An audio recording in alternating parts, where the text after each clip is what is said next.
কালি সাংসদ ৰকিবুল হুছেইন ডাঙৰীয়াই অসমৰ মুখ্যমন্ত্ৰীৰ ওপৰত যেটো অভিযোগ আনিছে দিল্লীত যেটো প্ৰেছ মিট কৰিছে এই সম্পৰ্কে আমি অসমৰ মুখ্যমন্ত্ৰীৰ পৰা স্পষ্টীকৰণ বিচাৰিছো।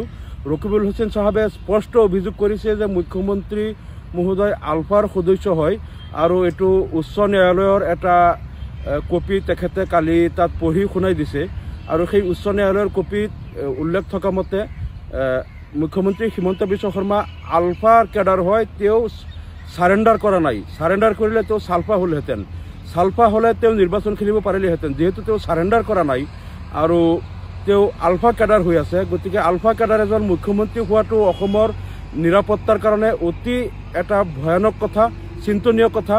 গতিকে সঁচাকে মুখ্যমন্ত্রী হিমন্ত বিশ্ব শর্মা ডাঙৰীয়া তেখেত আলফা ক্যাডাৰ হয় নে নহয় বা আলফাৰ লগত তেখেতৰ কিবা যোগসূত্ৰ আছে নেকি আমি তেখেতৰ পৰা স্পষ্টীকৰণ বিচাৰিছো। আৰু লগতে আমি APCCৰ সভাপতি ভূপেন বৰা ডাঙৰীয়ালৈ তেখেতৰ পৰাও আমি এটা প্ৰশ্ন কৰিছো, তেখেতৰ পৰাও স্পষ্টীকৰণ বিচাৰিছো যে যদি মুখ্যমন্ত্ৰী হিমন্ত বিশ্ব শৰ্মা আলফা ক্যাডাৰ আছিল, তেওঁ সাৰেন্ডাৰ কৰা নাছিল, আলফাৰ লগত তেওঁ লিংক আছে, তেনেহলে কংগ্ৰেছ দলে তেওঁক কিয় বিধায়ক হিচাপে তেওঁক টিকেট দিছিল আৰু তেওঁক কিয় মন্ত্ৰী পাতিছিল, কংগ্ৰেছৰ দিনত তেওঁ কেনেকৈ মন্ত্ৰী হল, কেনেকৈ বিধায়ক হল, এই বিষয়টো APCCয়ে স্পষ্ট কৰিব লাগে।